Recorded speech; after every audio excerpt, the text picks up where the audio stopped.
नमस्ते। Mutual fund में invest करना है, ये तो बहुत लोग सोचते हैं, लेकिन शुरू कहाँ से करें, कहाँ जाएं, यही सबसे बड़ा सवाल होता है। अगर कोई यही सोच रहा है तो चिंता की कोई बात नहीं। आज हम इस पूरे प्रोसेस को एकदम सिंपल, साफ सुथरे रोडमैप में समझेंगे। पता है, शुरुआत करना ना थोड़ा सा मुश्किल या कॉम्प्लेक्स लग सकता है, लेकिन सच कहें तो ऐसा होना बिल्कुल जरूरी नहीं है।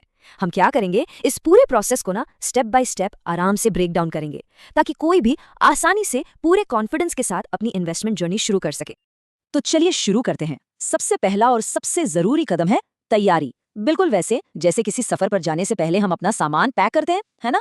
बस इन्वेस्टमेंट की दुनिया में इस पैकिंग का मतलब है अपना KYC पूरा करवाना। अच्छा, तो ये KYC है क्या चीज? असल में इसका मतलब है नो योर कस्टमर। ये बस एक वन टाइम वेरिफिकेशन प्रोसेस है। इंडिया में किसी भी म्यूचुअल फंड में पैसा लगाने के लिए ये जरूरी है। समझ लीजिए ये इन्वेस्टमेंट की दुनिया का एंट्री पास है। एक बार हो गया तो बस हो गया।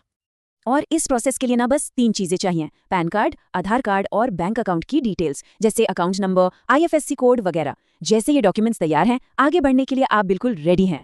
ओके, तो डॉक्यूमेंट्स तैयार हो गए, अब आगे क्या? अब सवाल आता है कि इन्वेस्ट करें कैसे। इसके लिए ना दो मेन रास्ते हैं, एक डिजिटल यानी ऑनलाइन और दूसरा ट्रेडिशनल यानी ऑफलाइन। चलिए दोनों को एक एक करके देखते हैं। तो देखिए, एक तरफ है ऑनलाइन रास्ता, सुपर फास्ट, आसान, कहीं से भी अपने फोन या लैपटॉप से किया जा सकता है। और आजकल सबसे ज्यादा पॉपुलर भी यही है, कन्वीनियंस की वजह से। वहीं दूसरी तरफ है ट्रेडिशनल ऑफलाइन तरीका, जिसमें किसी से मिलना पड़ता है या ऑफिस जाना पड़ता है। इसमें थोड़ा पर्सनल टच जरूर है, लेकिन हाँ, पेपर वर्क भी थोड़ा ज्यादा हो सकता है। ऑनलाइन की बात करते हैं पहले। इसमें पहला ऑप्शन है कि सीधे सोर्स के पास जाएं। सोर्स मतलब एसेट मैनेजमेंट कंपनी यानी AMC। ये वो कंपनियां हैं जो असल में फंड मैनेज करती हैं, जैसे HDFC, SBI म्यूचुअल फंड वगैरह। आप सीधे उनकी वेबसाइट या ऐप पर जाकर ऑनलाइन KYC करके इन्वेस्ट कर सकते हैं। और इसका सबसे बड़ा फायदा यहाँ मिलता है, एक डायरेक्ट प्लान। याद रखिएगा ये शब्द, डायरेक्ट प्लान। ऑनलाइन का दूसरा और शायद सबसे पॉपुलर तरीका है डिस्ट्रीब्यूटर प्लेटफॉर्म्स। आपने नाम सुने होंगे, जैसे ग्रो, ज़ीरोधा कॉइन वगैरह। इन्हें ना म्यूचुअल फंड्स का एक सुपरमार्केट समझ लीजिए।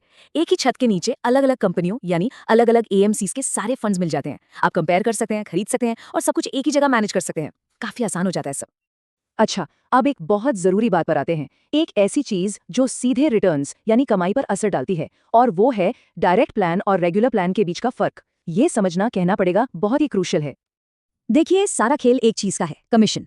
जब डायरेक्ट प्लान लेते हैं जो सीधे AMC से मिलता है, तो बीच में कोई एजेंट नहीं होता, इसलिए कोई कमीशन नहीं। लेकिन जब रेगुलर प्लान लेते हैं किसी एजेंट या डिस्ट्रीब्यूटर के थ्रू, तो इन्वेस्टमेंट का एक छोटा सा हिस्सा कमीशन में चला जाता है। अभी ये छोटा लगता है, लेकिन लॉन्ग टर्म में, सालों में, ये छोटा सा फर्क भी रिटर्न्स में एक बड़ा डिफरेंस पैदा कर सकता है। इसलिए डायरेक्ट प्लान में रिटर्न्स थोड़े ज्यादा होते हैं। ओके, तो प्लान डिसाइड हो गया, डायरेक्ट या रेगुलर। अब अगला सवाल, पैसा लगाना कैसे है? मतलब हर महीने थोड़ा थोड़ा करके, या फिर एक ही बार में एक बड़ी अमाउंट?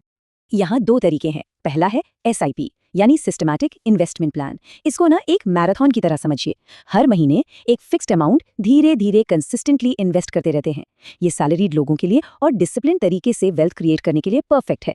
दूसरा तरीका है लमसम यानी एक मुश्त। ये स्प्रिंट की तरह है। जब एक बड़ी रकम आती है और उसे एक साथ इन्वेस्ट करना चाहते हैं, तब ये काम आता है।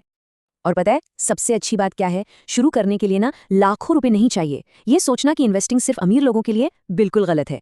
क्या आप जानते हैं, एक SIP सिर्फ 500 रुपए महीने से शुरू की जा सकती है। जी हाँ, बस 500 रुपीज एक महीने का।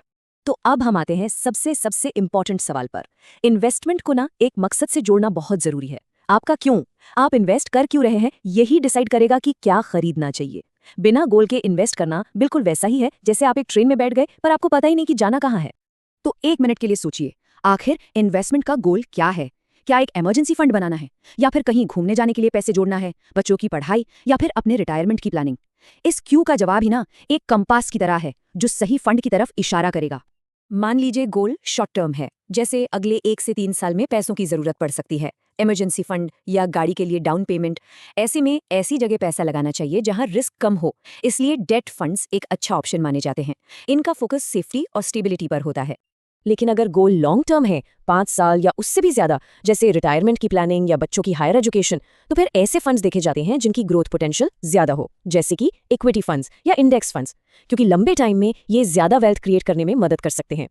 तो देखिए, अब रोड मैप पूरा तैयार है, स्टेप्स पता है, तरीके पता हैं, और सबसे इंपॉर्टेंट, मंजिल तय करने की अहमियत भी पता है। अब सवाल ये नहीं है कि कैसे शुरू करें, सवाल ये है कि कब शुरू करें। हर गोल और हर रिस्क लेने की क्षमता के लिए एक फंड मौजूद है। जरूरत है बस अपने लिए सही फंड चुनने की। तो अगला कदम क्या होना चाहिए? है।